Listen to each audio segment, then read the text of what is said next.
قربانی واجب ہے یا سنت ہے؟ قربانی کے جانور میں ضروری شرائط جو شریعت نے بتائی ہیں وہ کون سی ہیں؟ کون سے ایسے لوگ ہیں جن کی قربانی اللہ قبول ہی نہیں کرتا؟ قربانی قبول ہونے کی بنیادی شرائط جن کا علم ہونا ہمیں ضروری ہے وہ کون سی ہیں؟ کیا مرحوم والدین کی طرف سے قربانی ہو جاتی ہے؟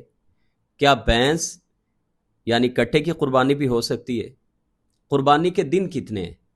جانور ذبح کرنے کا صحیح طریقہ کیا ہے؟ عمومی طور پہ جن باتوں میں ہمارے ہاں غفلت ہوتی ہے ان کی نشاندہی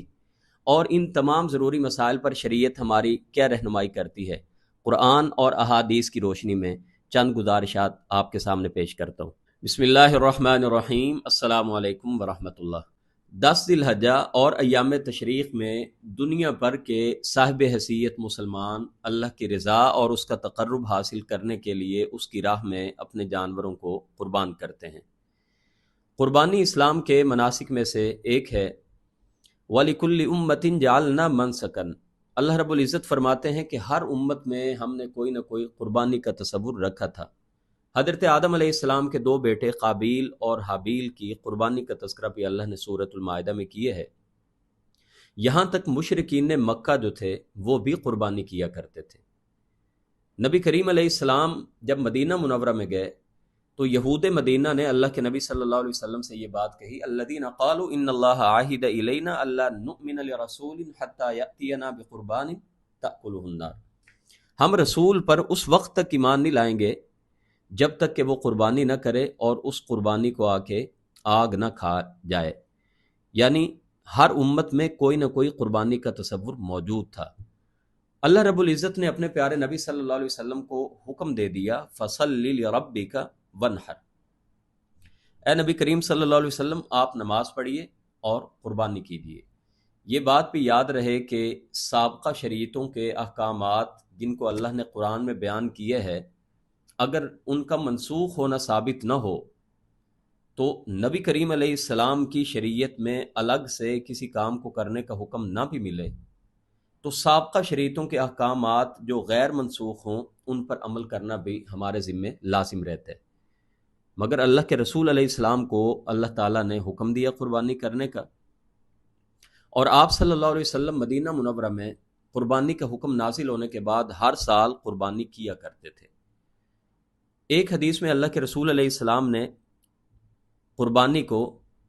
سنت المسلمین کہا ہے کہ یہ مسلمانوں کی سنت ہے۔ اللہ کے رسول علیہ السلام کی ایک حدیث مبارکہ ہے کہ آپ نے فرمایا، من وجد ساعة ولم يضحي فلا يقربن مصلانا۔ جو شخص قربانی کی وسعت رکھنے کے باوجود قربانی نہیں کرتا تو وہ ہماری نماز گاہ میں ہمارے قریب بھی نہ آئے۔ نبی کریم علیہ السلام نے قیامت تک کے مسلمانوں کو حکم دے دیا کہ ہر گھر والوں پر ہر سال قربانی کرنا لازم ہے۔ یہی وجہ ہے کہ صحابہ کرام رضوان اللہ علیہم اجمعین نے کبھی اس کو ترک نہیں کیا، باوجود معاشی حالات بہت اچھے نہیں تھے۔ یہاں تک کہ اللہ کے رسول علیہ السلام کے معاشی حالات کتب احادیث میں ملتے ہیں کہ کئی دن آپ کے گھر میں چولہا نہیں جلتا تھا، لیکن آپ کا معمول یہ تھا کہ آپ نے کبھی بھی اس قربانی کو ترک نہیں کیا۔ صحابہ کرام رضوان اللہ علیہم اجمعین نے کبھی اس قربانی کو ترک نہیں کیا۔ حضرت انس رضی اللہ تعالیٰ عنہ بیان کرتے ہیں کہ اللہ کے رسول علیہ السلام 2 مینڈے ذبح کیا کرتے تھے، اور میں بھی اسی اقتداء اور پیروی میں 2 مینڈے ذبح کرتا ہوں۔ صحابہ کرام اپنی حیثیت کے مطابق قربانی ضرور کرتے تھے، یہاں تک کہ ایک صحابی نے نماز عید پڑھنے سے پہلے جانور کو ذبح کر لیا تو نماز کے خطبے میں اللہ کے رسول علیہ السلام نے جب فرمایا کہ مسلمان تو عید کے دن سب سے پہلا کام نماز عید کا کرتے ہیں اور اس کے بعد جا کے وہ جانور کو ذبح کرتے ہیں، اور جس نے نماز عید سے پہلے جانور کو ذبح کر لیا اس کو قربانی کا کوئی ثواب نہیں ملے گا، وہ بس اس نے گھر والوں کے لیے ایک گوشت کا اہتمام کیا تو گھر والوں نے کھا پی لیا، اس کو قربانی کا کوئی ثواب نہیں ملے گا۔ ایک صحابی کہنے لگے، اللہ کے رسول علیہ السلام میرے پاس اب کوئی ایسا جانور نہیں ہے کہ میں جسے اللہ کی راہ میں قربان کروں، لیکن اللہ کے رسول میرے پاس ایک بکری ہے دودھ والی، کیا میں اس کو قربان کر دوں؟ نبی کریم علیہ السلام نے ان سے فرمایا کہ تم اس کو قربان نہ کرو، تمہارے گھر کی ضرورت کے لیے بچوں کے دودھ پینے کے لیے اس کو رکھو، اور تم یہ کرو کہ 10 ذی الحجہ کو اپنے ناخن اور اپنے تمام جو بال کٹوانا چاہتے ہو ان کو کاٹ لو، تمہیں اللہ تعالیٰ پوری پوری قربانی کا ثواب عطا کریں گے۔ یہ روایت بھی ثابت کرتی ہے کہ صحابہ کرام رضوان اللہ علیہم اجمعین جن کے گھر میں ایک بکری بھی ہوتی تھی وہ بھی قربانی کرنے سے پیچھے نہیں رہتے تھے۔ قربانی واجب ہے یا سنت ہے، اس بارے میں اہل علم اور فقہائے کرام کی دو طرح کی رائے پائی جاتی ہیں۔ بعض فقہا اور اہل علم قربانی کو واجب قرار دیتے ہیں۔ قرآن کریم کی آیت فصلی لربک ونحر دلیل کے طور پہ پیش کرتے ہیں، جس کا معنی یہ ہے کہ اللہ تعالیٰ اپنے نبی سے فرما رہے ہیں کہ اے نبی آپ رب کے لیے نماز پڑھیے اور قربانی کیجیے۔ اس میں اللہ تعالیٰ حکم دے رہے ہیں اور امر وجوب کے لیے ہوتا ہے۔ دوسری دلیل وہ حدیث مبارکہ ہے جس میں اللہ کے رسول علیہ السلام نے فرمایا من وجد ساعۃ ولم یضحی فلا یقربن مصلانا، جو وسعت طاقت رکھنے کے باوجود بھی قربانی نہیں کرتا تو وہ ہماری نماز گاہ میں عید کی نماز میں ہمارے ساتھ ہمارے قریب بھی نہ آئے۔ تیسری دلیل وہ حدیث ہے جو اللہ کے رسول علیہ السلام نے عید کے دن خطبہ ارشاد فرمایا اور آپ نے فرمایا جس نے نماز عید سے پہلے جانور ذبح کر لیا ہے تو وہ محض اس کے بچوں کے لیے ایک گوشت تھا، کھلا پلا دیا ہے، اس نے خود کھا لی ہے، یہ قربانی نہیں ہوئی۔ تو آپ نے فرمایا اب اس کو چاہیے کہ وہ نماز عید کے بعد اس کی جگہ پہ ایک اور جانور ذبح کرے۔ دوسری رائے قربانی کو سنت مؤکدہ کہنے والوں کی ہے، جس کی دلیل وہ حدیث ہے کہ اللہ کے رسول علیہ السلام نے جانور کو ذبح کرتے ہوئے جو دعا پڑھی اس میں یہ بات بھی شامل تھی کہ آپ نے فرمایا اللہ یہ قربانی میری طرف سے اور میری امت کے ان لوگوں کی طرف سے ہے جنہوں نے قربانی نہیں کی۔ سنت مؤکدہ کہنے والے دوسری دلیل وہ روایت پیش کرتے ہیں جس میں اللہ کے رسول علیہ السلام نے فرمایا کہ جو قربانی کرنا چاہتا ہے اس کو چاہیے کہ عشرہ ذی الحجہ شروع ہوتے ساتھ ہی وہ اپنے ناخن اور بالوں کو چھوڑ دے، نہ کاٹے ان کو۔ اس روایت سے بھی وہ ثابت کرتے ہیں کہ مسلمانوں پر اگر ہر کسی پہ قربانی کرنا واجب ہوتا، ہر کسی سے مراد صاحب حیثیت استطاعت ہے کیونکہ وہ تو بنیادی بات ہے، تو اس حدیث میں ایسے الفاظ نہ ہوتے کہ جو تم میں سے قربانی کرنا چاہتا ہے۔ تیسری روایت جو عبداللہ ابن عمر رضی اللہ عنہما سے ایک سوال پوچھا گیا، سائل نے پوچھا کہ کیا قربانی کرنا واجب ہے؟ تو آپ نے فرمایا ضحى رسول اللہ والمسلمون، قربانی اللہ کے رسول نے بھی کی ہے، مسلمانوں نے بھی کی ہے۔ سائل نے دوبارہ سوال دہرایا کہ کیا قربانی کرنا واجب ہے؟ تو آپ نے سائل سے پوچھا اتعقل، کیا تو عقل رکھتا ہے؟ کیا فہم شعور تیرے اندر ہے؟ میں تجھے یہ کہہ رہا ہوں کہ اللہ کے رسول نے قربانی کی ہے اور مسلمانوں نے کی ہے۔ امام ترمذی رحمۃ اللہ علیہ نے اس روایت کو نقل کرنے کے بعد کچھ علماء کے اقوال نقل کیے اور پھر وہ فرماتے ہیں کہ حتمی بات یہی ہے کہ قربانی کرنا واجب نہیں ہے، یہ اللہ کے رسول علیہ السلام کی سنت ہے اور سنت مؤکدہ ہے۔ لیکن یہاں پہ یہ بات بھی سمجھنے کی ہے کہ اس بحث میں مسلمان کو پڑھنا ہی نہیں چاہیے کہ قربانی واجب ہے یا سنت ہے۔ مسئلے کے طور پہ پوچھے تو اس کو پوچھنا چاہیے، لیکن اگر وہ اس لیے پوچھنا چاہ رہا ہے کہ میں اگر سنت ہے تو میں تو قربانی نہ بھی کروں تو کیا اس سے حرج ہوتا ہے، تو جو روایات پیش کی ہیں کہ اللہ کے رسول علیہ السلام نے تو فرمایا پھر اس بندے کو ہمارے ساتھ نماز عید آ کے پڑھنے کی بھی ضرورت نہیں ہے جو وسعت رکھنے کے باوجود قربانی نہیں کرتا۔ تو اللہ کے رسول علیہ السلام نے تو ایک سال بھی اس کو ترک نہیں کیا، مسلمانوں کی اس کو سنت کہا ہے، اسلام کا شعار اس کو کہا گیا ہے وَالْبُدْنَ جَعَلْنَاهَا لَكُم مِّن شَعَائِرِ اللَّهِ، قربانی کے جانوروں کو ذبح کرنا اس کو اسلام کا شعار کہا گیا ہے، تو اس اسلام کے شعار کو پورا کرنا چاہیے اگر اللہ نے وسعت دی ہے تو۔ قربانی کے موقع پہ اکثر ایک بات سننے کو ملتی ہے کہ جی قربانی کے پیسے کسی غریب کو دے دینے چاہیے، کسی غریب کی بچی کی شادی کر دینی چاہیے، لیکن یہ سوال ہمیں تب نظر نہیں آتے کہ جب 5-4 لاکھ روپے کا موبائل ہماری جیب میں ہوتا ہے، 50,000 60,000 کا موبائل تو اب عام سی بات ہے، کبھی کسی نے یہ نہیں کہا کہ اس کو بیچ کے کسی غریب کی شادی کر دیں۔ کبھی آج تک کسی نے یہ نہیں کہا کہ جو 2 کروڑ کی گاڑی میں بندہ پھرتا ہے، کبھی اس کو یہ خیال نہیں آیا کہ میں نے 2 کروڑ کی گاڑی رکھی ہوئی ہے، 50 لاکھ کی گاڑی بھی میرے لیے کافی ہے، اور تب اس کو یہ نظر نہیں آتا کہ میں غریب کی بچی کی شادی کر دوں، واٹر کولر لگوا دوں، فلسطین میں پیسے بھیج دوں۔ یہ ساری باتیں آ کے عمرہ کے موقع پہ، حج کے موقع پہ، قربانی کے موقع پہ ہمیں کیوں یاد آتی ہیں؟ تو یاد رکھیے، مجھ سے ایک سوال بھی پوچھا گیا تھا کہ ایک مریض آدمی ہے اور میں قربانی کے پیسے جمع کر کے بیٹھا ہوں، تو کیا میں قربانی کے پیسے اس کو دے دوں تو مجھے قربانی کا ثواب ملے گا؟ تو میں نے ان سے بھی عرض کیا تھا کہ بالکل آپ کو قربانی کا ثواب نہیں ملے گا، اس لیے کہ قربانی کرنا اللہ کے رسول علیہ السلام کی سنت ہے۔ اگر اللہ نے آپ کو وسعت دی ہے، آپ ضرور مریض کی مدد کریں، اور اگر آپ کو اللہ نے وسعت نہیں دی، آپ کا ہمدردی رکھنا اور آپ کا اس کے بارے میں یہ تاثر قائم کرنا کہ اگر اللہ نے مجھے کچھ دیا تو میں مدد کروں گا، تو انشاءاللہ جب اللہ آپ کو دیں گے آپ مدد کریں تب، اور جب تک نہیں ملا آپ کو اس کا انشاءاللہ نیت کا اجر آپ کو مل گیا۔ تو قربانی کے پیسے کسی اور کو دینا یہ درست نہیں ہے، اس لیے کہ جو الگ سے احکامات ہیں ان احکامات اور مناسک کو ختم کر کے کوئی اور عبادت کا تصور ذہن میں رکھ کے وہ اماؤنٹ ادھر دے دینا، یہ نبی کریم علیہ السلام سے سرے سے ثابت نہیں ہے۔ آپ صلی اللہ علیہ وسلم نے باوجود معاشی تنگی کے حالات کے، آپ نے کبھی ایسے معاملات نہیں ہوئے کہ یہ پیسے کسی کو صدقہ کر دیے جائے، جبکہ حالات ایسے تھے کہ آپ صلی اللہ علیہ وسلم کے گھر میں 1 درہم 2 درہم بھی نہیں ہوتے تھے، سائل آپ کے پاس جب بھی آتے تھے کبھی خالی ہاتھ لوٹ کے نہیں جاتے تھے، لیکن نبی کریم علیہ السلام نے باوجود اس کے یہ نہیں کہا کہ اگر کوئی مصیبت زدہ تمہارے پاس آ جائے تو یہ پیسے اٹھا کے اس کو دے دو۔ ہاں، اس میں ایک جو بات کرنے کی ہے کہ آپ اگر اللہ نے وسعت دی ہے تو ایک قربانی ان کو لے کے دے دے۔ نبی کریم علیہ السلام نے قربانیاں بعض موقعوں پہ تقسیم بھی کی ہیں، تو کسی کو جانور تقسیم کر دینا، قربانی کا جانور لے کے دے دینا، یہ بھی بہت بڑی نیکی ہے۔ تو آپ اس طرح کی نیکی ضرور کریں، تو نیکی کے کاموں میں رکاوٹ نہیں بننا چاہیے، اور اس طرح کی باتیں نہیں کرنی چاہیے کہ یہ فرض تھوڑی ہے، واجب تھوڑی ہے، یہ پیسہ کسی اور مد میں دے دے۔ قربانی کا نصاب کتنا ہے، کون آدمی قربانی کرے گا؟ تو یاد رکھیں جس آدمی کے پاس جو مقروض نہیں ہے اور جس کے گھر کا خرچ چل رہا ہے، بچوں کی فیسیں، سارے معاملات، اس کو پتہ ہے کہ پورے مہینے کے اخراجات پورے ہو جائیں گے، اس کا کچن چلتا رہے گا، اس سے ہٹ کے اگر اس کے پاس اتنی سیونگ ہے، ضرورت سے زائد اس کی کچھ رقم ہے جس سے وہ قربانی آسانی کے ساتھ کر سکتا ہے، اسی کا معنی وسعت ہے۔ شریعت میں کوئی نصاب نہیں بتایا گیا، اور یہ جو ہمارے کچھ احباب کہتے ہیں کہ 52.5 تولے چاندی جو زکوٰۃ کا نصاب ہے، اگر اتنی اماؤنٹ کسی کے پاس ہو یا اتنی چاندی یا اتنا سونا ہو تو ہی قربانی واجب ہوتی ہے، یہ بات درست نہیں ہے۔ قربانی کے وجوب کی اس طرح کی کوئی دلیل شرعی نصوص کے طور پہ ہمارے سامنے نہیں ہے،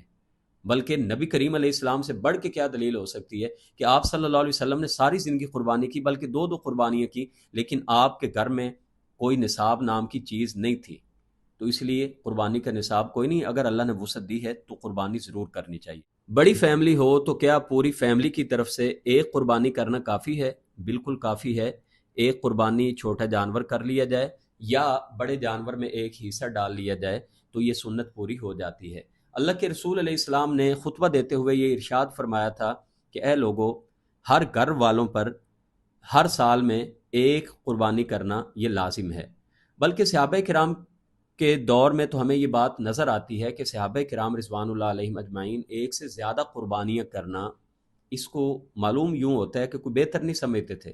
شاید اس کی وجہ یہ تھی کہ کہیں پہ مسابقت، مقابلہ بازی نہ آ جائے، اور اس وجہ سے ریاکاری نہ آ جائے جس سے ہماری قربانی کا اجر نہ ضائع ہو جائے، تو ان چیزوں میں مقابلہ بازی نہیں تھی۔ حضرت ابو ایوب انصاری رضی اللہ تعالیٰ عنہ بیان کرتے ہیں کہ عہد نبوی میں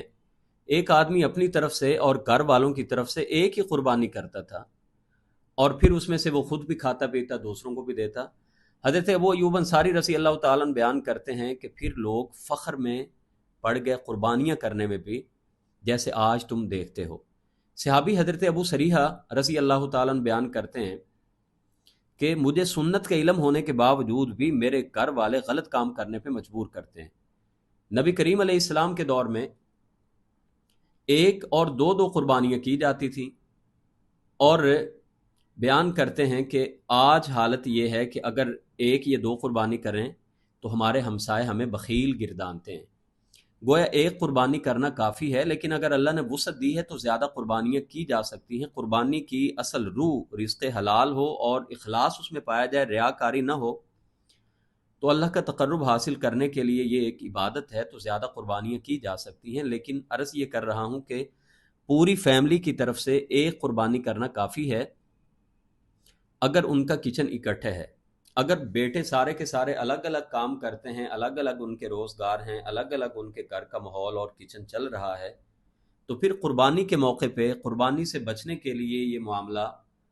دوسروں کے اوپر ڈال دینا اور بڑے بھائی کر لیں گے، والد کر لیں گے اور اس کی طرف سے میری قربانی بھی ہو جائے گی، تو یہ عمل درست نہیں ہے۔ کیا مقروض آدمی پر قربانی ہے؟ تو یہ تو قرض کی نوعیت دیکھ کے ہی پتہ چل سکتا ہے کہ اس کا قرض کس طرح کا ہے۔ اب ایک اگر فیکٹری کا مالک ہے اور اس کے پاس گاڑیاں ہیں، گھر اپنا ہے، اور اس نے بینک سے قرض لے کے ایک کاروبار کیا ہوا ہے، تو اس کے لیے تو شاید ایسا سوال پوچھنا ہی ایک بڑی عجیب سی بات ہے۔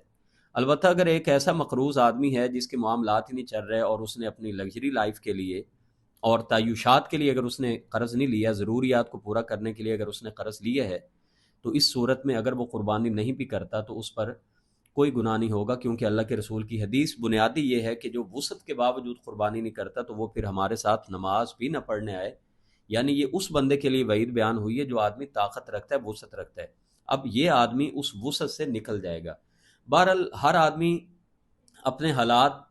اور اپنی معیشت کے مطابق وہ بہتر جانتا ہے کہ اگر اس کے حالات ایسے ہیں کہ عارضی طور پہ وہ مقروض ہوا ہے اور ویسے اس کے معاملات مالی طور پہ بہت اچھے ہیں، اور اس کو یہ بھی پتہ ہے کہ اگر میں قرض لے کے قربانی کر لوں اور میں بعد میں وہ قرض کے پیسے واپس کر دوں گا، تو ایسی صورت میں مقروض بھی قربانی کر سکتا ہے۔ قربانی کے جانور کیسا ہو؟ قربانی کے جانور کی ضروری شرائط کون سی ہیں جو ان میں دیکھنا ہر مسلمان پہ لازم ہے؟ ان میں سے کچھ نشانیاں تو جو ظاہری طور پہ ہیں ان کو مد نظر رکھنا ہوتا ہے، اور کچھ نشانیاں ایسی ہیں جو باطنی طور پہ ہیں، روحانی طور پہ ہیں، ان کا تذکرہ میں بعد میں کروں گا۔ ظاہری نشانیاں اور شرائط جو ہم نے دیکھنی ہیں، ان میں سے سب سے پہلی چیز اللہ کے رسول علیہ السلام نے فرمائی کہ قربانی میں صرف وہی جانور لگ سکتا ہے جو دو دانت ہو، جس کو ہم دوندہ بھی کہہ دیتے ہیں۔ دوندہ جانور کے علاوہ کوئی جانور بھی قربانی میں ذبح نہیں کرنا چاہیے۔ اللہ کے رسول علیہ السلام کی ایک حدیث مبارکہ ہے، لا تذبحوا الا مسنۃ الا ان یعصر علیکم فتذبحوا جذعۃ من الضأن۔ دو دانت والے جانور کے علاوہ کوئی جانور قربانی میں ذبح نہ کرو، ہاں مگر یہ کہ تم پر کوئی مشقت مشکل بن جائے، پھر تمہیں اجازت ہے کہ بھیڑ یعنی دمبا میں سے جو جزع ہے، جو کھیرہ ہے، اس کو قربان کر لو۔ تو اس حدیث میں اللہ کے رسول علیہ السلام نے واضح فرما دیا، پہلے حکم دیا کہ دو دانت کے علاوہ ذبح کرو ہی نہ، اور پھر کہا کہ اگر کرنا بھی ہے تو صرف اور صرف جو کھیرہ جانور وہی قربانی میں کیا جا سکتا ہے جو بھیڑ میں سے اور دمبے کی شکل میں ہو۔ بکرا، بکری اور بڑے جانور میں سے کھیرہ قربان کرنا یہ درست نہیں ہے۔ یہ اکثر ہمارے ہاں جو منڈیوں میں بیوپاری بھی مفتی بنے ہوتے ہیں، نہیں جی یہ گھر کا پکا کھیرہ بھی لگ جاتا ہے اور اس کی عمر اتنی ہو گئی ہے، تو یہ درست نہیں ہے، اس لیے کہ اس کے پیچھے اللہ کے رسول علیہ السلام کی واضح حدیث مبارک ہے۔ اللہ کے رسول علیہ السلام نے عید کا خطبہ دیا اور آپ نے فرمایا جس نے نماز عید سے پہلے جانور کو ذبح کر لی ہے تو اس کے جانور کو ذبح کرنا وہ کوئی قربانی نہیں ہے، یہ محض ایک گوشت کا کھانا پینا ہے جو اس نے خود کھایا، بچوں کو کھلایا، قربانی کا ثواب نہیں ملے گا۔ تو ایک صحابی نے کہا اللہ کے رسول میں تو کھا پی کے بھی آیا بیٹھا ہوں، تو اللہ کے رسول اب میرے پاس گھر میں ایک بکری ہے جو جازع ہے، یعنی جو دو دانت والی ابھی نہیں ہوئی۔ تو اللہ کے رسول علیہ السلام نے اپنے اس ابو بردہ نامی صحابی رضی اللہ تعالیٰ عنہ سے کہا تھا اذبحھا ولن تجزی عن احد بعدک، آپ نے اس صحابی سے کہا کہ تو جا کے اس کو ذبح کر لے، اس بکری کو جو ابھی دو دانت والی نہیں ہوئی، لیکن تیرے بعد کسی کے لیے یہ درست نہیں ہوگا۔ اور دوسری حدیث جو صحیح بخاری کی ہے اس میں آپ نے فرمایا اذبحھا ولن تصلح لغیرک، تیرے غیر کے لیے یہ صحیح نہیں ہوگا۔ اب یہ دوسری روایت صاف لفظوں میں واضح کر دیتی ہے کہ اللہ کے رسول علیہ السلام نے اس صحابی کو جو اجازت بھی دی تھی اس کے پیچھے وجہ یہ تھی کہ انہوں نے کہا اللہ کے رسول میرے پاس کوئی بھی دو دانت والی اور بکرا یا بکری نہیں ہے، اور کیا میں اس کو کر لوں؟ تو نبی کریم علیہ السلام نے اس صحابی سے کہا، لفظوں میں واضح کر دیا کہ تو کر لے لیکن تیرے بعد کسی کو اجازت نہیں ہے۔ ان روایات سے یہ معلوم ہوتا ہے کہ دو دانت والا جانور ہی قربان کرنا چاہیے۔ صرف رخصت اگر دی ہے کسی مشکل میں، یا ریٹ بہت زیادہ بڑھ گئے ہیں، چھوٹا جانور نہیں مل رہا یا جانور بڑے میں حصہ پہ نہیں ڈالا جا رہا اور مشکل ہو رہی ہے، تو پھر اللہ کے رسول علیہ السلام نے اس بات کی اجازت دی کہ کھیرہ جانور پیڑ میں یا دمبے میں صرف جائز ہے۔ کچھ روایتیں ہمیں ایسی اور بھی ضرور ملتی ہیں جن پر محدثین نے، علماء کرام نے بہت زیادہ بحث مباحثہ کیا ہے کہ اس سے کیا مراد ہے، اور بعض اہل علم نے یہاں تک بھی اجازت دی ہے کہ اگر ایسی نوبت بن جائے کہ جب مارکیٹ میں جب منڈی میں کوئی بھی جانور دستیاب نہ ہو اور صرف ایسا چھوٹا جانور مل رہا ہو کہ جو کھیرا ہے، یعنی جانور کی شارٹیج ہو گئی ہے، تو ایسی صورت میں اگر کوئی آدمی بکرا یا بکری بھی کر لیتا ہے جانور نہ ملنے کی شکل میں، تو ایسی صورت میں اس آدمی کو بھی انشاءاللہ قربانی کا ثواب ملے گا اور اس کی قربانی درست ہوگی۔ جیسا کہ حضرت عقبہ بن عامر رضی اللہ تعالیٰ عنہ بیان کرتے ہیں کہ اللہ کے رسول علیہ السلام نے قربانی کے جانور تقسیم کیے اور سب کو قربانی کے جانور صحیح ان کے حصے میں آئے، لیکن میرے حصے میں ایک جیسا کھیرا جانور آیا، تو اس حدیث میں یہ وضاحت نہیں ہے کہ وہ کھیرا جانور کیا تھا، یعنی بکرا بکری میں سے تھا یا پیڑ دمبے میں سے تھا۔ تو اللہ کے نبی صلی اللہ علیہ وسلم سے حضرت عقبہ رضی اللہ تعالیٰ عنہ نے یہ عرض کیا، اللہ کے رسول میرے حصے میں یہ جیسا کھیرا جانور آیا ہے، تو اللہ کے رسول صلی اللہ علیہ وسلم نے ان سے فرمایا ضحی بیہا، تو اسی کی قربانی کر لے۔ یعنی آپ نے ان کو اس بات کی اجازت دی، اور یقیناً یہ حالات بھی مشکل تھے کہ جب اللہ کے رسول خود قربانیاں تقسیم کر رہے ہیں تو اس کا مطلب ہے اب ان کے پاس قربانی نہیں تھی، تو اللہ کے رسول علیہ السلام نے ان کو اجازت دے دی۔ دوسری حدیث جو سنن نسائی میں آتی ہے، حضرت عقبہ بن عامر رضی اللہ تعالیٰ عنہ جس کے راوی ہیں، وہ بیان کرتے ہیں کہ ہم نے اللہ کے رسول کے ساتھ قربانی کی۔ اس حدیث کے الفاظ ہیں کہ ہم نے پیڑ کے کھیرے کی قربانی کی۔ اس میں وضاحت ہو جاتی ہے کہ ہم نے اللہ کے رسول کے ساتھ جو ہے نا پیڑ یعنی دمبا،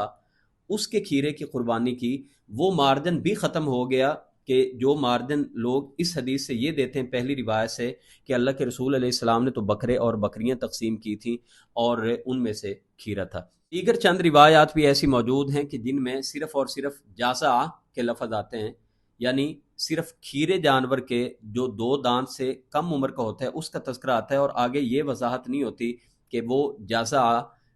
بکریوں میں سے ہے یا وہ پیڑ اور دمبے میں سے ہے۔ تو صرف اس صورت میں کھیرا جانور کی اہل علم نے کہیں نہ کہیں پہ بعض حالات میں رخصت دی ہے کہ جب مارکیٹ میں، جب منڈی میں کوئی جانور دستیاب نہ ہو، تو اس صورت میں، کیونکہ یہ اللہ کا تقرب حاصل کرنے کے لیے عبادت ہے بہت بڑی قربانی، اور عبادت اسی طریقے کے مطابق ہوگی جو رسول اللہ صلی اللہ علیہ وسلم نے بتایا ہے، تو اسی لیے اس عبادت میں یہ ضرور دھیان رہے کہ ہمیں ایسے جانور لینے ہی نہیں چاہیے کہ جو جانور ابھی 2 دانت والا نہ ہو۔ ایک اور بھی وضاحت ضروری ہے کہ اکثر اوقات ہم عمر پوچھ رہے ہوتے ہیں کہ یہ جو پکا کھیرا ہے اس کی عمر کتنی ہوئی ہے، یا جو ابھی 2 دانت ابھی اس کے نکلے نہیں ہوتے اور بیوپاری بتا رہے ہوتے ہیں کہ یہ اتنی عمر کا ہو گیا اور اتنی عمر میں دوندا ہو جاتا ہے تو آپ لے لیں، یہ بات درست نہیں ہے۔ اگرچہ فقہا نے اس بارے میں پوری بحث کی ہے کہ کتنی عمر کا جانور وہ 2 دانت والا ہو جاتا ہے، اور جس کھیرا جانور کی اجازت حدیث میں دی گئی ہے وہ کتنی عمر کا ہوتا ہے، تو بعض کہتے ہیں کہ 6 مہینے کے بعد کی عمر کے وہ جازا ہیں، اور بعض کہتے ہیں کہ 6 مہینے سے لے کے تقریباً 1 سال تک، یعنی 8 مہینے، 9 مہینے، 10 مہینے کی عمر کا کوئی بھی جانور ہو تو وہ جازا کھیرا جانور ہے۔ اور 1 سال کے بعد چھوٹے جانور میں جانور 2 دانت والا ہوتا ہے، لیکن جانوروں کے برتھ سرٹیفکیٹ تو ساتھ میں لٹکے نہیں ہوتے، اور ویسے بھی ہمارے ہاں جس طرح غلط بیانی، جھوٹ، فریب بہت زیادہ ہے، تو اکثر لوگ چیزوں کو بیچنے کے لیے غلط بیانی کر دیتے ہیں۔ تو ان چیزوں سے بچنے کے لیے اس بات پہ آپ مت جائیے کہ اس کی عمر کتنی ہے، آپ ظاہر کو دیکھیں کہ اگر اس کے دانت 2 دانت والا ہے تو اس جانور کو اللہ کی راہ میں قربان کیجیے۔ قربانی کی دیگر شرائط میں جو ایک بڑی چیز دیکھنے کی ہے وہ ہے کہ اس جانور میں کوئی بھی عیب نہ پایا جائے۔ اللہ کے رسول علیہ السلام نے ایک موقع پہ فرمایا کہ 4 چیزوں کو دیکھ لیا کرو، 4 چیزیں اگر قربانی کے جانور میں ہوں تو وہ قربانی جائز نہیں ہے۔ آپ صلی اللہ علیہ وسلم نے فرمایا کہ ایک تو دیکھو کہ وہ جانور کانا نہ ہو اور اس کا کانا پن واضح ہو، دوسرا وہ مریض نہ ہو کہ دیکھنے سے ہی اس کا مرض واضح ہو، تیسرا لنگڑا نہ ہو، اور چوتھی بات آپ صلی اللہ علیہ وسلم نے فرمایا وہ اتنا کمزور اور بوڑھا جانور نہ ہو کہ جس کی ہڈیوں میں گودا ہی نہ ہو، یعنی بالکل لاغر اور نحیف اتنا ہو کہ مریل سے جانور، تو اس کو بھی نہ لو، کیونکہ اللہ کی راہ میں قربان کرنا ہے۔ حضرت علی رضی اللہ تعالیٰ عنہ سے مروی ہے، بیان کرتے ہیں کہ ہمیں اللہ کے رسول علیہ السلام نے حکم دیا تھا کہ جب ہم قربانی کے جانور لیں تو ہم ان کے کان اور ان کی آنکھوں کو اچھی طرح سے دیکھ لیا کریں۔ قربانی کے جانور میں ان کے دانتوں کو بھی اچھی طرح سے دیکھ لینا چاہیے، بعض دفعہ ان کو توڑنے کی کوشش کی جاتی ہے، یا کانوں کو دیکھ لینا چاہیے کہ ان میں کوئی سوراخ وغیرہ تو نہیں ہے، کٹے ہوئے تو نہیں ہیں، اور ان کے سینگوں کو بھی اچھی طرح سے دیکھ لینا چاہیے۔ اگرچہ فقہا نے جن کا کان جس کے اندر سوراخ وغیرہ ہو اس کی قربانی کو جائز کہا ہے، لیکن پھر بھی اہل علم نے احتیاط اسی بات میں کہی ہے کہ اگر بے عیب دیکھ لیا جائے تو یہ زیادہ بہتر ہے۔ حضرت براء بن عازب رضی اللہ تعالی عنہ نے نبی کریم علیہ السلام نے جس حدیث میں فرمایا نا کہ ایسے جانور کی قربانی جائز نہیں ہوتی جس میں یہ 4 عیب ہوں، جو روایت میں نے پیش کی کہ جس کا عیب واضح ہو، یعنی وہ کانا ہو یا لنگڑا ہو، اسی طرح وہ مریض ہو، مرض اس کا واضح ہو، یا اس کی ہڈیوں میں گودا ہی نہ ہو۔ تو حضرت براء بن عازب رضی اللہ تعالیٰ عنہ کہنے لگے نبی کریم علیہ السلام سے، میں تو یہ بھی ناپسند کرتا ہوں کہ اس کے دانتوں میں کوئی نقص ہو، یعنی یہ صحابی بیان کر رہے ہیں، لیکن نبی کریم علیہ السلام نے فرمایا جو تو ناپسند کرتا ہے اس کو چھوڑ دے۔ یعنی یہ ایک اور اصول بتا دی ہے، تمہیں جو بات ناپسند لگتی ہے، جس میں شبہ پڑ گیا قربانی کی جان، اس کو چھوڑ دو، کیونکہ ویسے یہ الگ ایک حدیث ہے، دع ما یریبک الی ما لا یریبک، جو چیز تمہیں شک میں ڈالے اس کو چھوڑ کے وہ کام کرو، وہ چیز لے لو جس چیز میں تمہیں شک نہ ہو۔ تو براء بن عازب رضی اللہ تعالیٰ عنہ نے نبی کریم علیہ السلام سے کہا کہ اللہ کے رسول، میں تو یہ بھی ناپسند کرتا ہوں کہ اس کے دانتوں میں کوئی نقص ہو۔ تو نبی کریم علیہ السلام نے فرمایا جو تو ناپسند کرتا ہے وہ چھوڑ دے، لیکن تو دوسروں کے لیے اس کو حرام نہیں کر سکتا۔ جانور خصی ہونا یہ کوئی عیب نہیں ہے، بلکہ ایک حدیث میں تو اللہ کے رسول علیہ السلام جو قربانی میں مینڈے ذبح کرتے تھے وہ خصی شدہ ہوتے تھے، تو خصی ہونا کوئی عیب نہیں ہے، خصی تو خود کروایا جاتا ہے، اور قربانی میں خصی جانور بھی لگ جاتا ہے اور آنڈر جو جانور ہوتا ہے جس کو خصی نہ کروایا ہو وہ بھی لگ جاتا ہے، تو خصی ہونا کوئی عیب نہیں ہے، اس کو مکروہ کہنا یہ درست بات نہیں ہے۔ قرآن کریم میں قربانی کے جانور 4 طرح کے بیان ہوئے ہیں، بہیمۃ الانعام جن کو کہا جاتا ہے، اور قرآن کریم سورۃ الانعام میں اللہ تعالیٰ نے ثمانیۃ ازواج، ان کو 8 جانور بیان کیے ہیں، یعنی 4 جانور ہیں، 2 قسمیں ہیں ان کی، مذکر اور مؤنث۔ تو جو 4 جانور ہیں وہ بکرا، پیڑ اور اونٹ، گائے، تو یہ 4 قسمیں ہیں، یعنی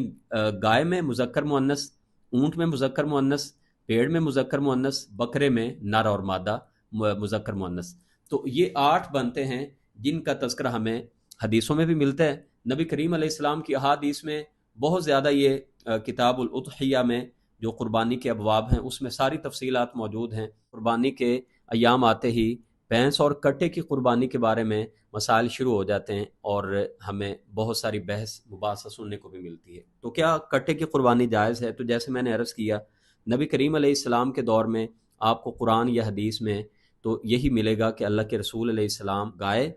اونٹ اور چھوٹے جانور کی قربانی کی روایات آپ کو ملیں گی، اور ان 3 چیزوں میں ہی، یا 4 چیزیں کہہ لیجئے جو پیڑ اور دمبہ ہے، تو ان 4 شکلوں ہی میں قربانی کی جاتی تھی۔ جو بھینس ہے اس کو عربی میں جاموس کہا جاتا ہے، یہ عرب کا جانور ہے نہیں، یہ افریقی جانور ہے، یہ اس دور میں عرب میں نہیں پایا جاتا تھا۔ اس کا تصور ہمیں حضرت عمر فاروق کے دور میں عرب میں نظر آتا ہے کہ یہ جانور عرب میں آ گیا تھا۔ اب زکوٰۃ کے مسائل میں چونکہ اس کو قیاس کیا جاتا ہے گائے پر، اور جو گائے کے مسائل ہیں زکوٰۃ میں وہ تمام کے تمام احکامات اس پر لاگو کیے جاتے ہیں، کیونکہ بھینس اور کٹے کی جو زکوٰۃ ہے اس کے بارے میں بھی شریعت میں ہماری کوئی رہنمائی نہیں ملتی اگر ہم قیاس کو نکال دیں۔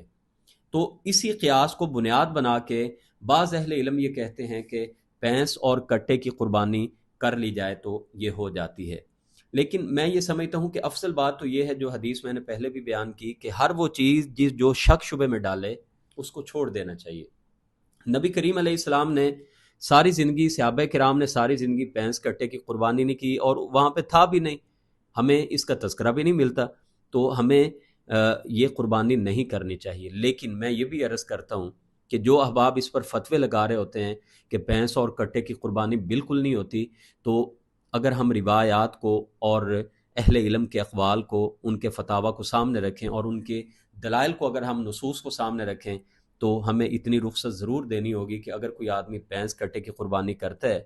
تو انشاءاللہ قربانی اس کی ہو جائے گی۔ قربانی کے جانور کو ذبح کرنے کا جو صحیح وقت ہے نماز عید پڑھنے کے بعد ہے۔ نماز عید سے پہلے جس نے جانور کو ذبح کیا، حدیث کی روح سے یہ اس کا عام گوشت ہی کھانا پینا ہوگا، اس کو قربانی کا کوئی ثواب نہیں ملے گا۔ قربانی کے دن کل 3 بنتے ہیں یا 4 بنتے ہیں، اس بارے میں بھی ہمارے ہاں اہل علم میں اختلاف پایا جاتا ہے۔ بعض کہتے ہیں کہ قربانی کے دن کے بعد 2 دن ہیں، اور زیادہ جو روایات میں ہمیں نظر آتا ہے ایام تشریق یعنی 13 ذی الحجہ کے سورج غروب ہونے تک ہے۔ تو اس میں بھی میں وہی عرض کروں گا کہ نبی کریم علیہ السلام نے ساری زندگی میں یوم النحر قربانی کے دن قربانی کی ہے، تو افضل دن حدیث کی روح سے بھی وہ افضل الایامی اس کو کہا گیا ہے کہ وہ قربانی کا دن ہے، اور اسی حدیث میں یوم القر کہا گیا ہے کہ یوم النحر کے بعد جو افضل دن ہے وہ 11 ذی الحجہ کا ہے، تو 10 ذی الحجہ کو قربانی کر لی جائے، نہیں کر سکے تو 11 کو کر لیں، لیکن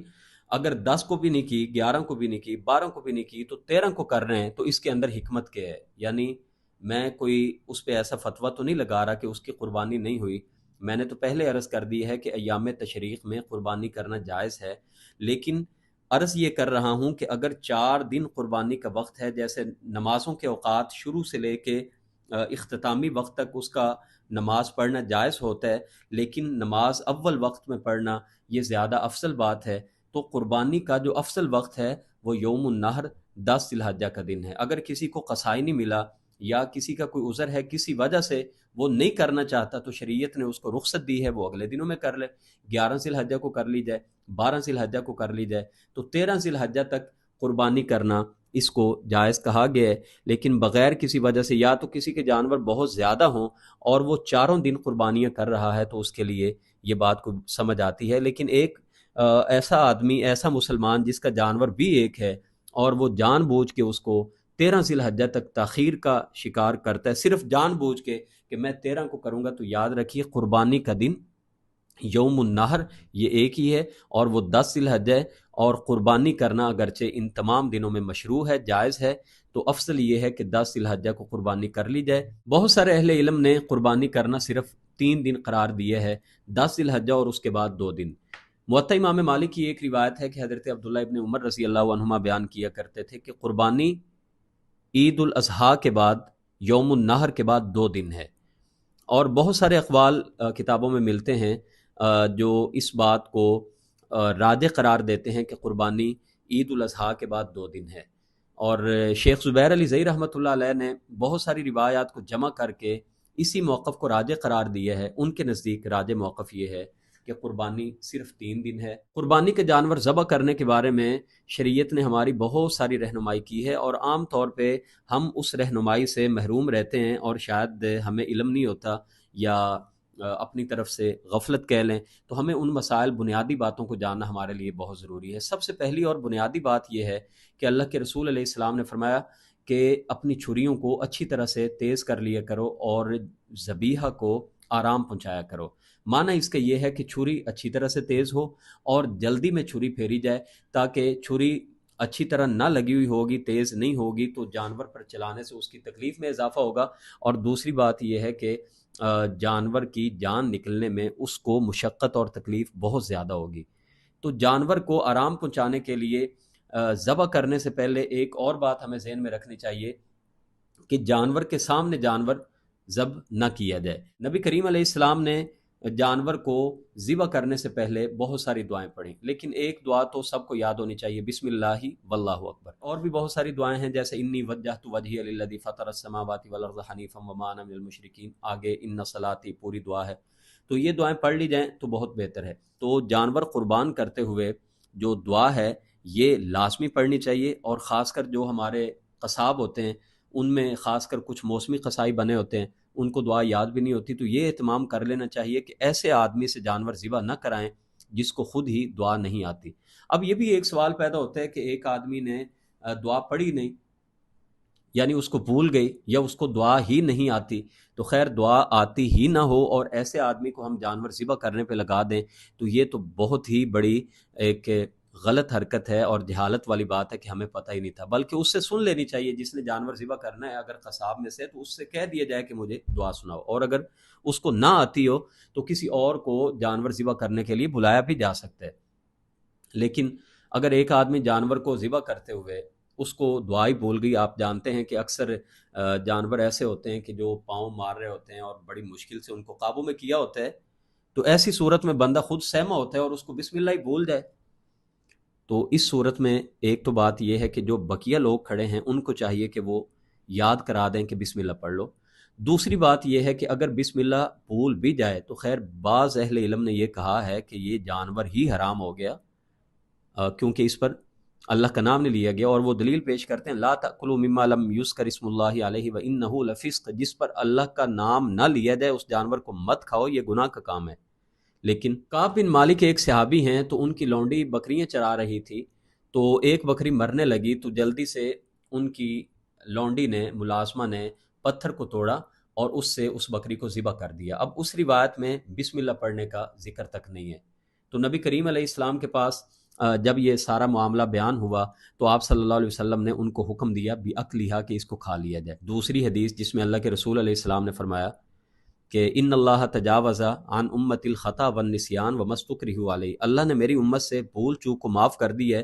اور وہ بھی معاف کر دی ہے جس پر کسی کو جبرن کوئی کام کروایا جائے، زبردستی گن پوائنٹ پہ۔ تو ایک آدمی اگر بھول گیا ہے تو بھول جانے کے بعد جیسے حدیث میں آتا ہے کہ روزے کی حالت میں کوئی بندہ کھا پی بھی لیتا ہے تو اس کا روزہ نہیں ٹوٹتا۔ نماز میں بندہ بھول جائے تو نماز خراب نہیں ہوتی، اس کے سجدہ سہو رکھیں۔ تو قربانی بھی انشاءاللہ اس آدمی کی ٹھیک ہوگی جس نے بھول کے بسم اللہ کو ترک کر دیا۔ یہ روایت بھی عام طور پہ پیش کی جاتی ہے کہ اگر بسم اللہ بھول کے آدمی نے نہ پڑھی ہو تو جانور کو کھایا جا سکتا ہے۔ جانور ذبح کرنے سے پہلے یہ جو ہمارے ہاں کہ جی جانور کے اوپر ہاتھ پھیرانا، یا فیملی میں اگر 5 افراد ہیں تو ایک سال بڑے بیٹے کی طرف سے قربانی ہے، اگلے سال چھوٹے بیٹے کی طرف سے، اور ان سے اجازت لینا جی جانور ذبح کر دوں، یہ درست نہیں ہے۔ جو گھر کا سربراہ ہے اس کی طرف سے اور اسی معیت میں اس کے سارے گھر والوں کی طرف سے یہ قربانی ہو گئی، اس میں ایسی اجازت کی ضرورت نہیں ہوتی۔ تاہم جو قربانی جس کی طرف سے کی جا رہی ہے افضل یہی ہے کہ وہ اپنے ہاتھ سے جانور کو ذبح کرے، لیکن اگر وہ کسی اور کو اپنا وکیل بنا دیتا ہے تو وہ بھی جانور کو چھری پھیر سکتا ہے، یہاں تک کہ خواتین بھی جانور کو ذبح کر سکتی ہیں۔ حضرت ابو موسیٰ اشعری رضی اللہ تعالیٰ عنہ صحابی رسول ہیں، وہ اپنی بیٹیوں سے جانوروں کو ذبح کراتے تھے۔ جانور ذبح کرنے سے پہلے کچھ جانور ہوتے ہیں جو بھاگ جاتے ہیں اور وہ پکڑے ہی نہیں جاتے، جن کو ہم بولتے ہیں وحشی جانور۔ تو کیا ان کو گولی مار کے گرایا جا سکتا ہے کہ ان کی ٹانگوں پہ کوئی ایسی چیز ماری جائے جس سے وہ زخمی ہو جائیں؟ تو بعض روایتوں میں کچھ ایسے اثرات مل جاتے ہیں اور کچھ ایسی گنجائش ہمیں مل جاتی ہے کہ جس سے کچھ رخصت معلوم ہوتی ہے۔ نبی کریم علیہ السلام ذوالحلیفہ مقام پہ تھے تو آپ صلی اللہ علیہ وسلم نے مال غنیمت کے جانور صحابہ میں تقسیم کیے، ایک اونٹ، اور جن کو اونٹ نہ ملا تو ایک اونٹ کی جگہ پہ 10 بکریاں ان کو دی، یعنی 1:10 ریشو ان کی رکھی اونٹ اور بکریوں کی۔ تو اسی اسنا میں ایک اونٹ وہاں سے بھاگ گیا اور ایک صحابی اس کو، بلکہ اس حدیث کے الفاظ ہیں کہ اس کے پیچھے صحابہ اتنے بھاگے کہ صحابہ تھک گئے، تو صحابی نے کیا کیا کہ نیزہ نکالا، تیر نکالا اور اس کو مار دیا، اور جس سے وہ رک گیا۔ تو نبی کریم علیہ السلام نے اس موقع پہ فرمایا کہ کچھ جنگلی وحشی جانور ہوتے ہیں تو ان کے ساتھ تم ایسا ہی معاملہ کرو۔ اس حدیث سے یہ معلوم ہوتا ہے کہ اگر وحشی جانور ہو، بھاگ جائے یا وہ سینگ مار رہا ہو اور کسی کے قابو میں نہ آ رہا ہو، تو ایسی صورت میں اس کو گولی مارنا، اور گولی کوشش کی جائے کہ اس کی ٹانگوں پہ ماری جائے، اور گولی مار کے اس کو گرا کے فوری اس کو ذبح کر لینا چاہیے، تو اس کی کچھ رخصت ملتی ہے۔ لیکن اس میں بھی ادب کی بات یہ ہے کہ عام طور پہ جب ہم نے بڑے جانور لیے ہیں تو ان کو پکڑنے کے لیے بندوبست بھی تو اسی وسیع پیمانے پہ ہونا چاہیے۔ ایک ایسا جانور ہے کہ جو 5-7 بندوں سے کم قابو میں نہیں آئے گا، آپ اگر اس کو گھر میں لا کے باندھ دیتے ہیں تو اس نے بدکنا ہی ہے، اس نے وحشی پانی اختیار کرنا ہے۔ تو یہ بھی پہلے ہی کوشش کی جائے کہ گولی مارنے کی نوبت ہی نہ آئے، بلکہ اس جانور کو پکڑنے کے لیے، اس کو گرانے کے لیے پراپر جو ایکسپرٹ لوگ ہیں، جس طرح رسی سے باندھا جانا ہے، کیا اس کو کرنا ہے، ایسے افراد کا اہتمام کیا جائے۔ اور دوسری اس میں عرض یہ ہے کہ اگر کوئی بھی ایسے حالات بن جائیں تو ہمیں ایسے معاملات کو ویڈیو کی نظر اور اس کو سوشل میڈیا پہ نہیں چڑھا دینا چاہیے۔ یہ ہم قربانی کر رہے ہیں، اللہ معاف کرے، یہ کوئی ہم وہاں پہ مقابلہ نہیں ہو رہا کہ جو جانور کی ویڈیوز بنا کے کہ اس طرح سے جانور کو گرایا جا رہا ہے اور پھر اس طرح سے اس کو گولی سے زخمی کر کے اس کو نیچے پھینکا جا رہا ہے، تو یہ بھی کوئی درست بات نہیں ہے۔ گائے 7 لوگوں کی طرف سے قربانی ہو سکتی ہے اور اونٹ 10 افراد کی طرف سے قربان ہو سکتا ہے، یعنی گائے میں 7 حصے اور اونٹ میں 10 حصے مقرر کیے جا سکتے ہیں۔ بعض افراد یہ کرتے ہیں کہ ایک گائے لی اور بیٹوں کے عقیقے نہیں کیے، یہ بیٹی کا عقیقہ نہیں کیا، تو یہ نیت کر لی کہ میرے 3 بیٹوں کا عقیقہ بھی ایک ایک حصہ کر کے اس گائے میں ہو گیا، یہ درست نہیں ہے۔ عقیقہ کرنا، اللہ کے رسول علیہ السلام نے فرمایا کہ بچہ تب تک کہ وہ گر بھی پڑا رہتا ہے جب تک کہ اس کی طرف سے عقیقہ نہ ہو جائے، اور اس حدیث کے الفاظ ہیں کہ 7ویں دن عقیقہ کر دو اور اس کا نام رکھو، اور اس کی طرف سے جو گندگی ہے یعنی جو غلاظت وغیرہ ہے بالوں وغیرہ کی، اس کی صفائی کر دو، یعنی اس کا حلق کرا دو۔ تو عقیقہ کرنا 7ویں دن سنت ہے، اس کو 14ویں دن اور مہینہ اور قربانی تک کا انتظار کرنا یہ خلاف سنت معاملہ ہے۔ دوسری بات یہ ہے کہ اللہ کے رسول علیہ السلام نے حکم دیا ہے کہ بیٹے کی طرف سے 2 بکرے یا بکری اور بیٹی کی طرف سے 1 بکرا یا 1 بکری ذبح کیے جائیں۔ حضرت حسن و حسین رضی اللہ عنہما کی طرف سے اللہ کے رسول نے چھوٹے جانور ذبح کیے، یعنی ایک تو آپ کی قولی حدیث ہوگی، آپ کا حکم ہو گیا، اور دوسرا آپ کا فعل ہو گیا، آپ نے حضرت حسن و حسین کا عقیقہ چھوٹے جانور 2 کیے۔ ایک روایت میں اگرچہ ایک جانور کا بھی تذکرہ آتا ہے، لیکن افضل یہی ہے کہ بیٹے کی طرف سے 2 بکرے یا بکری کیے جائیں اور بیٹی کی طرف سے 1 بکرا یا بکری اللہ کی راہ میں 7ویں دن قربان کیا جائے۔ تو اس معاملے کو قربانی تک مؤخر کرنا یہ ویسے ہی خلاف سنت ہے، پھر بڑے جانور کو عقیقے میں کرنا یا اس میں حصہ رکھنا یہ دوسری بات جو خلاف سنت ہے۔ حضرت عائشہ صدیقہ رضی اللہ تعالیٰ عنہا کے سامنے جب اس بات کا تذکرہ ہوا کہ ہمارے ہاں بچے کی ولادت ہونے والی ہے اور ہم اس کی جگہ پہ ایک اونٹ قربان کریں گے، تو حضرت عائشہ صدیقہ رضی اللہ تعالیٰ عنہا نے بیان کیا، نہ ایسا نہ کرنا، بلکہ سنت تو یہ ہے کہ اگر بیٹا پیدا ہو تو اس کی طرف سے 2 بکریاں، اور اگر بیٹی پیدا ہو تو اس کی طرف سے 1 بکری ذبح کی جائے۔ حضرت انس رضی اللہ تعالیٰ عنہ کے بارے میں ایک روایت پیش کی جاتی ہے کہ انہوں نے اپنے بیٹے کا عقیقہ اونٹ کا کیا تھا۔ یہ روایت المعجم الکبیر میں ہے۔ تو اگر اس روایت کو ہم صحیح بھی مان لیں، فرض کریں، تو پہلی بات تو یہ صحابی کا عمل ہے، اور نبی کریم علیہ السلام کے قول اور آپ کے عمل کے مقابلے میں صحابی کا قول کوئی حیثیت نہیں رکھتا۔ دوسری بات یہ ہے کہ اس روایت کے بارے میں بھی اہل علم نے یہی کہا ہے کہ اگر حضرت انس ابن مالک نے وہ جانور ذبح کیا بھی ہے تو پھر بھی اس سے یہ ثابت ہوتا ہے کہ ایک بچے کی طرف سے پورا ایک جانور کیا جائے، نہ کہ اس کے حصے مقرر کیے جائیں۔ اور تیسری وضاحت اس روایت کی یہ کی گئی ہے کہ ممکن ہے انہوں نے اپنے بیٹے کی طرف سے صدقے کا 1 اونٹ کیا ہو، یعنی عقیقہ اس معنی میں کسی نے نہ سمجھا ہو کہ یہ عقیقہ ہے، یہ صدقہ ہے، اور ان کی نیت صدقہ کرنے کی ہو، تو صدقہ تو کیا جا سکتا ہے، صدقہ میں تو کوئی حرج بھی نہیں ہے۔ تو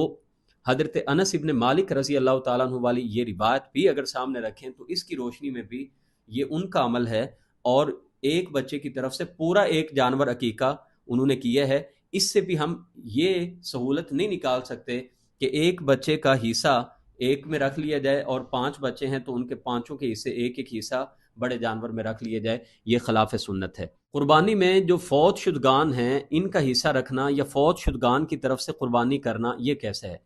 نبی کریم علیہ السلام سے جو آپ نے دعائیں پڑھی ہیں اور جو آپ نے قربانی کی ہے، ان تمام کو اگر سامنے رکھیں تو ان سے یہ تو ہمیں معلوم ہوتا ہے کہ زندہ کی طرف سے قربانی کرنا اور زندہ کو اپنی قربانی میں مان شامل کرنا، قربانی کرتے ہوئے بلکہ دعا پڑھتے ہوئے یہ بات کہہ لینا کہ یہ میری طرف سے، میری فیملی کی طرف سے ہے، بلکہ اللہ کے رسول علیہ السلام نے تو اس کے یہ الفاظ ہیں حدیث کے کہ یہ میری ساری امت کی طرف سے ہے، تو یہ تو جائز ہے، یہ تو بات درست معلوم ہوتی ہے۔ لیکن فوت شدگان کی طرف سے قربانی کرنا یہ کیسے ہے؟ تو اکثر اہل علم نے تو اس کو جائز نہیں کہا، اور وہ یہ کہتے ہیں کہ افضل یہ ہے کہ ان کی طرف سے صدقہ کر دیا جائے، ان کی طرف سے قربانی نہ کی جائے۔ تو صدقہ ان کی طرف سے کر دیا جائے، چاہے 1 جانور کو ذبح کر کے کر دیا جائے، اس کو قربانی نہ آپ کہیں بلکہ وہ صدقہ ہوگا۔ اور حضرت علی رضی اللہ تعالیٰ عنہ کی ایک روایت ملتی ہے کہ وہ 2 جانور ذبح کیا کرتے تھے، اور جب ان سے پوچھا گیا تو انہوں نے کہا کہ یہ ایک میری طرف سے ہے اور ایک نبی کریم علیہ السلام کی طرف سے ہے۔ اگرچہ اس روایت کی استنادی حیثیت ٹھیک نہیں ہے، ضعیف روایت ہے۔ اس روایت کے ذیل میں اہل علم نے مختلف اقوال نقل کیے ہیں۔ عبداللہ ابن مبارک رحمۃ اللہ علیہ تو یہ بیان کرتے ہیں کہ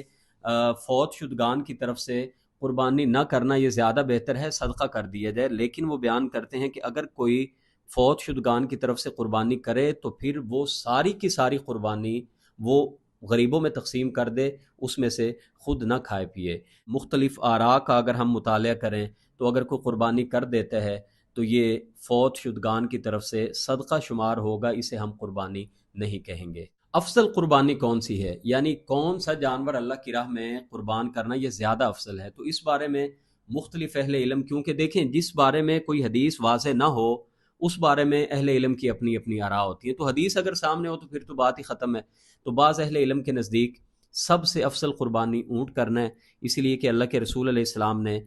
جس حدیث میں جمعہ کی مختلف ساعتوں اور کڑیوں کو بیان کیا ہے کہ جو جمعہ کے دن پہلی کڑی میں آتا ہے خطبہ شروع ہونے سے بھی پہلے، تو اللہ تعالیٰ اس کو اونٹ قربان کرنے کا ثواب عطا کرتے ہیں، جو دوسری کڑی میں آتا ہے اس کو گائے قربان کرنے کا ثواب ملتا ہے، جو تیسری میں آتا ہے اس کو بکرا یا بکری ذبح کرنے کا، صدقہ کرنے کا ثواب ملتا ہے۔ اس روایت کو سامنے رکھتے ہوئے بہت سارے اہل علم کہتے ہیں کہ جو بڑا جانور ہے یعنی اونٹ اللہ کی راہ میں قربان کرنا یہ زیادہ اجر و ثواب ہے، لیکن دیگر اہل علم کہتے ہیں کہ چھوٹا جانور قربان کرنا یہ زیادہ افضل ہے، اسی لیے کہ اللہ کے رسول علیہ السلام نے ساری زندگی میں مدینہ منورہ میں رہتے ہوئے آپ نے مینڈے، آپ نے جو چھوٹا جانور ہے وہ اللہ کی راہ میں قربان کیا ہے، لیکن نبی کریم علیہ السلام نے اونٹ بھی قربان کیے ہیں حج کے موقع پہ۔ نبی کریم علیہ السلام نے حج کے موقع پہ جو اپنی اور اپنی فیملی کی طرف سے قربانی کی اس میں آپ نے گائے بھی قربان کی ہے۔ تو کسی بھی طرح کی آسانی کے ساتھ جو بھی جانور میسر آ جائے اس کو اللہ کی راہ میں قربان کرنا، میں تو یہ کہتا ہوں کہ انشاءاللہ اس کی قربانی میں سے اللہ تعالیٰ رتی برابر بھی ثواب کی کمی نہیں کریں گے انشاءاللہ۔ تو یہ اپنی اپنی پسند اور اپنی اپنی چاہت ہے، جو آپ کے لیے آسانی ہے۔ شہروں میں بڑے مسائل ہوتے ہیں، بڑے جانور کو رکھنا، باندھنا، قربانی کے لیے قصاب کا انتظام کرنا، یہ خاصی مشکل باتیں ہوتی ہیں، تو اگر آسانی چھوٹے جانور میں ہے تو چھوٹا جانور اللہ کی راہ میں قربان کرنا یہ زیادہ افضل بات ہے۔ قربانی کا گوشت، اس کی تقسیم کا کیا طریقہ ہے، اس بارے میں قرآن اور حدیث میں واضح تو کوئی حکم نہیں آیا کہ اس کو 3 حصوں میں تقسیم کیا جائے، لیکن قرآن کریم کی ایک آیت ہے فَكُلُوا مِنْهَا وَأَطْعِمُوا الْبَائِسَ الْفَقِيرَ، کہ خود بھی قربانی کے گوشت میں سے کھاؤ اور جو بھوکے ضرورت مند فقیر ہیں ان کو بھی کھلاؤ۔ اسی لیے اس آیت کو بنیاد بنا کے بہت سارے اہل علم کہتے ہیں کہ قربانی کے 2 حصے کرنا اس آیت سے ثابت ہوتا ہے، لیکن ایک تیسری آیت ہے جس سے امام شافعی رحمۃ اللہ علیہ استدلال کرتے ہیں، سورہ حج کی آیت فَكُلُوا مِنْهَا وَأَطْعِمُوا الْقَانِعَ وَالْمُعْتَرَّ، کہ قربانی کے جانور میں سے خود بھی کھاؤ پیو اور جو آدمی قانع ہے یعنی جو لوگوں سے مانگتا نہیں ہے اس کو بھی کھلاؤ، اور دیگر جو ضرورت مند ہیں ان کو بھی کھلاؤ۔ تو قربانی کے 3 حصے کرنا یہ بہت سارے صحابہ کرام سے ثابت ہے، یعنی ایک حصہ اپنے گھر والوں کے لیے رکھ لیا جائے، ایک حصہ آپ تحفے کے طور پہ تقسیم کریں رشتہ داروں میں بھی، دوست احباب میں، اور تیسرا جو ہے وہ صدقہ کر دیں۔ تو یہ قربانی کا گوشت تقسیم کرنے کا بہترین طریقہ ہے۔ قربانی کے گوشت تقسیم کرنے میں ہمارے ہاں جو چند خرابیاں دیکھنے کو ملتی ہیں ان میں سے سب سے پہلی بات تو یہ ہے کہ ہم گوشت کی تقسیم کرنے سے پہلے جو اپنی پسند کا گوشت ہوتا ہے نا اس کو سائیڈ پہ لگا لیتے ہیں، یہ درست نہیں ہے۔ جب قربانی اللہ کا تقرب حاصل کرنے کے لیے کی ہے تو حدیث تو یہاں تک واضح ہے کہ اللہ کے رسول نے فرمایا لا یؤمن احدکم حتی یحب لاخیہ ما یحب لنفسہ، تم میں سے کوئی بھی اس وقت تک ایمان والا نہیں ہو سکتا جب تک کہ اپنے بھائی کے لیے بھی وہی چیز پسند نہ کرے جو اپنے لیے کرتا ہے۔ تو ہم نے تو اللہ کے لیے کی ہے، ہم نے کوئی اپنے پیٹ بھرنے کے لیے اور گوشت بوٹیاں کھانے کے لیے تو قربانی نہیں کی، نہ قربانی کا یہ مقصد ہے۔ تو قربانی کا اصل مقصد اللہ کی رضا ہے۔ اگرچہ گوشت کو اپنے گھر میں سٹاک کرنا، فریجوں میں رکھنا، اپنا حصہ رکھنا یہ بالکل درست ہے، لیکن اس کو پسند ناپسند میں جو اس کی چیزیں ذرا ہمیں پسند نہیں ہیں وہ سارے کے سارے غرباء میں تقسیم کر دیے جائیں تو یہ قربانی کے ثواب کو کم کرنے والی بات ہے، اس بات سے گریز کریں۔ دوسری بات یہ ہے کہ عام طور پہ ہم یہ دیکھتے ہیں کہ جنہوں نے قربانی نہیں کی صرف ان کو قربانی کا گوشت دیا جائے، تو قربانی کا گوشت یہ ایک ہدیہ ہے۔ اگر آپ کسی نے قربانی کی ہے، بڑے جانور کی قربانی کی ہے، آپ نے چھوٹے جانور کی قربانی کی ہے، تو اس کو بھی آپ ہدیے کے طور پہ دے سکتے ہیں۔ جنہوں نے قربانی کی ہے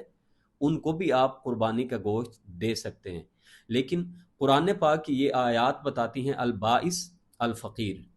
تو القانع المعتر، تو یہ آیات اور نص واضح کرتی ہے کہ جنہوں نے قربانی نہیں کی یا جو بالکل ضرورت مند طبقہ ہے، اتنے غریب ہیں کہ کبھی انہوں نے گوشت شاید کتنے مہینوں سے نہ کھایا ہو، تو ان کو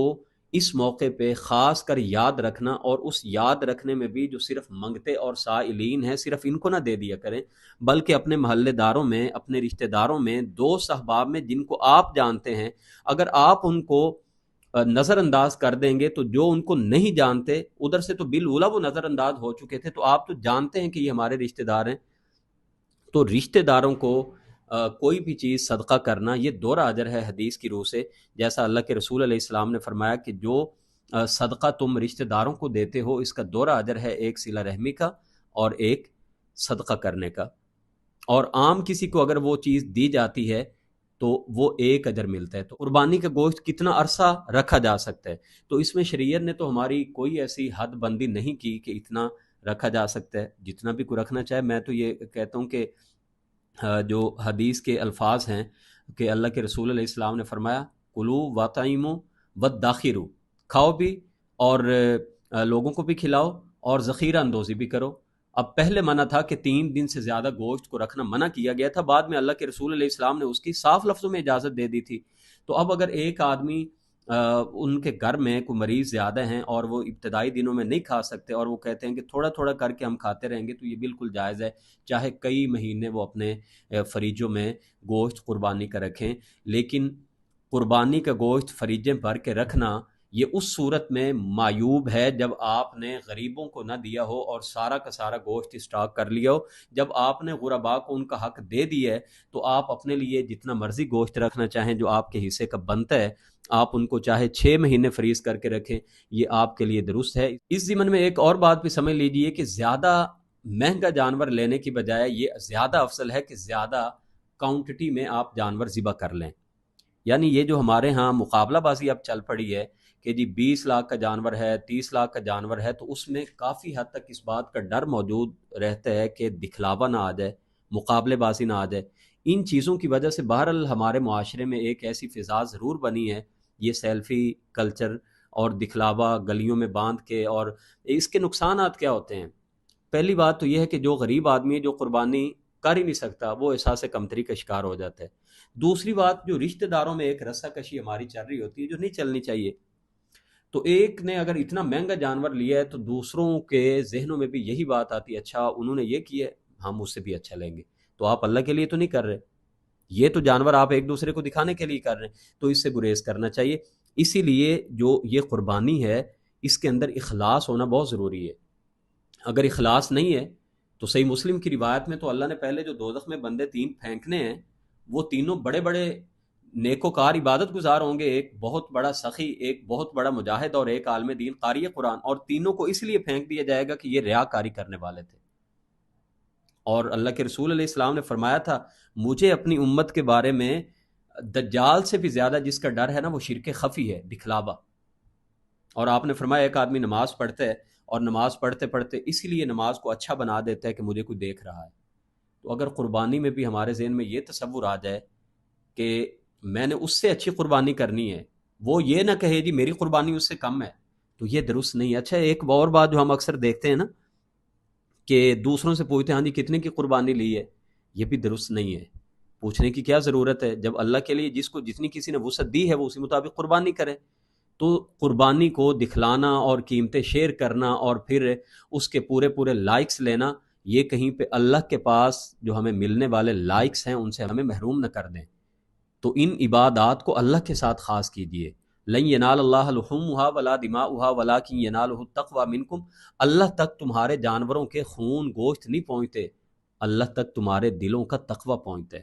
ان اللہ لا ينظر الى صورکم واموالکم ولکن ينظر الى قلوبکم واعمالکم، اللہ تمہاری شکلوں صورتوں کو نہیں دیکھتا، مال کو نہیں دیکھتا، اللہ تمہارے دلوں کی اور تمہارے عملوں کی کیفیت کو دیکھتا ہے۔ تو قربانی کس مقصد، کس دکھلاوے، کیا اللہ کے لیے صرف کر رہے ہیں، یہ ساری باتیں اللہ جانتا ہے۔ قربانی قبول ہونے کے لیے جو ایک بہت بڑی شرط ہے، بہت بڑی شرط ہے، وہ ہے کہ عقیدے کا درست ہونا بہت ضروری ہے۔ ایک آدمی عقیدہ توحید ہی نہیں رکھتا تو قرآن سارا اسی بات سے بھرا پڑا ہے کہ اس بندے کی کوئی بھی عبادت اللہ قبول نہیں کرتا۔ قربانی قبول ہونے کی جو دوسری شرط ہے وہ ہے کہ وہ رزق حلال سے قربانی خریدی گئی ہو۔ اگر رزق حلال نہیں ہے، حرام پیسہ ہے، سودی معاملات ہیں، رشوت سے معاملات چلاتے ہیں، تو ایسی قربانی اللہ کو مطلوب ہی نہیں ہے۔ ایک نہیں آپ بیسیوں بھی جانور اللہ کی راہ میں قربان کر لیں، اللہ منہ پہ دے مارتے ہیں، تمہیں کہا ہی نہیں گیا کہ قربانی کرو۔ بلکہ میں یہ کہوں گا کہ کچھ لوگ ایسے ہیں کہ دین سارا یہ کہتا ہے بھئی تم نہ قربانی کرو، اللہ کا واسطہ جائے، بھی اللہ نے قبول تو کرنی نہیں۔ اور وہ کون لوگ ہیں؟ جن کے پاس وسعت ہی نہیں ہے۔ یہ بنیادی حکم ہے وسعت کا، جس کے پاس طاقت ہی نہیں ہے تو اس پر قربانی ہے ہی نہیں۔ تو جب تمہارے پاس اگر ہے ہی نہیں حلال کا پیسہ، وسعت ہی نہیں ہے، تو کس نے کہا کہ چوری پیسہ کر کے بکری چرا لیں؟ ہمارے ایک دوست ہیں، ان کا اے جی آفس میں کوئی بل بنا پی ایچ ڈی الاؤنس کا 5 لاکھ کے قریب، اور جب ان کے ایریئرز وہاں پہ گئے تو اے جی آفس والے کہنے لگے کہ ہم آپ کا بل تب پاس کریں گے، قربانی کے دن تھے، کہ آپ ہمیں ایک بکرا دیں قربانی کے لیے۔ تو تف ہے ایسے مسلمان ہونے پہ اور ایسی قربانی کرنے پہ کہ جو رشوت میں بکرا لے رہے ہیں۔ اسی طرح ہمارے ایک اور جاننے والے ہیں، وہ اکثر ان کے بارے میں مشہور تھا، وکیل تھے، کہ وہ ججوں کو رشوت کے طور پہ بکرے دیتے تھے۔ تو یہ انتہائی افسوسناک بات ہے کہ جب ہماری رشوت اور حرام کاری ہماری آنکھوں پہ اتنے پردے ڈال دے کہ ہمیں اللہ کے ساتھ جو تعلق ہے عبادت کا، اس کے اندر بھی ہماری یہ آنکھیں بند ہو جائیں، اندھی ہو جائیں، حج عمرے میں بھی حرام کا پیسہ اور قربانیوں میں بھی حرام کا پیسہ، تو ایسی قربانی اللہ کو مطلوب ہی نہیں ہے۔ تو جانور کے ظاہری عیب دیکھنے سے پہلے یہ بھی دیکھیں کہ جس پیسے سے جانور لینے جا رہے ہیں، یہ جیب میں پیسہ بھی حلال کا ہے یا نہیں ہے۔ بڑی عجیب بات ہے کہ جانور کو تو دیکھ رہے ہوتے ہیں منہ اٹھا اٹھا کے کہ اس کے دانت تو ٹھیک ہیں، کان اس کے ٹھیک ہیں، عیب دار تو نہیں ہے، لیکن کبھی ہم نے یہ بھی دیکھا ہے کہ جو جیب میں پیسے لے کے گئے ہیں یہ عیب دار تو نہیں ہے، کسی سے چرائے تو نہیں ہوئے، کسی سے رشوت سے تو نہیں مارے ہوئے، یہ سودی پیسے تو نہیں ہے، کسی بہن کا، کسی بھائی کا، کسی کی جگہ پہ قبضہ کر کے اس کا حق دبا کے بیٹھ کے اس سے تو قربانی نہیں کر رہے۔ تو اگر ایسی قربانی ہے تو ایسی قربانی اللہ کو مطلوب ہی نہیں ہے۔ اپنے رزق کو حلال کیجیے۔ تمام عبادات مشروط ہیں رزق حلال کے ساتھ۔ اللہ نے تو اپنے نبیوں کو حکم دیا ہے، یا ایھا الرسل کلوا من الطیبات واعملوا صالحا، عمل صالح سے پہلے اللہ نے پاکیزہ کمائی کا حکم دیا ہے، پاکیزہ کھانے پینے کا حکم دیا ہے۔ یہ دونوں چیزیں آپس میں مربوط ہیں، عبادات اور رزق حلال۔ تو حدیث مبارکہ میں اللہ کے رسول علیہ السلام نے فرمایا ہے، ان اللہ لا یقبل الا طیبا، اللہ تعالیٰ طیب اور پاک چیز کے علاوہ، حلال چیز کے علاوہ کوئی چیز قبول ہی نہیں کرتے۔ تو صدقہ خیرات ہو، اللہ کی راہ میں جتنا بھی انسان دے لے، قربانی کر لے، حج عمرہ کر لے، اگر حرام روزی ہے تو وہ اللہ کی بارگاہ میں قبول ہی نہیں ہوتی۔ قربانی کرنے کے بعد جو علائشیں ہیں، جو گندگی کے ڈھیر ہم لگا دیتے ہیں اور ایک اچھا مسلمان ہونے کا ثبوت پیش کرتے ہیں، اس سے بھی ذرا گریز کریں۔ اللہ کے رسول علیہ السلام نے تو فرمایا کہ طہارت، صفائی، پاکیزگی یہ نصف ایمان ہے۔ تو یہ نصف ایمان اگر قربانی کرنا اللہ کے رسول کا حکم ہے، اللہ کا حکم ہے، تو صفائی ستھرائی کا خیال کرنا یہ بھی دین کا بنیادی حکم ہے۔ تو اپنی علائشوں کو اور اپنے جانور ذبح کرنے کے بعد تمام جو اس کی گندگی کے ڈھیر ہیں وہ کر کے باہر ہمسایوں کے گیٹ کے آگے رکھنے کی بجائے ان کو مناسب جگہ تک پہنچائیں۔ اللہ سے دعا ہے کہ اللہ تعالی ہماری قربانیوں کو قبول بھی کرے اور قربانی کرنے کی ہمیں رزق حلال سے توفیق بھی عطا کرے، اور مسلمانوں کو اللہ قربانی دینے کا بھی جذبہ ان میں ہمت طاقت پیدا کر دے، کیونکہ یہ ایک علامتی طور پہ ہم جانور ذبح کرتے ہیں جس کا مقصد یہ ہوتا ہے کہ اللہ تو جب ہمیں ہماری جان کی قربانی مانگے گا تو اللہ ہم اپنی جان بھی تیری راہ میں قربان کر دیں گے۔ یہ جذبہ آج مسلمانوں میں نہیں ہے، اگر ہوتا تو غزہ میں تقریباً 2 سالوں سے مسلمانوں کے یہ حالات نہ ہوتے۔ اللہ تعالی ہمارے غزہ کے بھائیوں کی مدد فرمائے، اللہ تعالی عالم اسلام کی مدد فرمائے، اور اللہ ہماری قربانیوں کو اور ہمارے حجاج کی حج کو،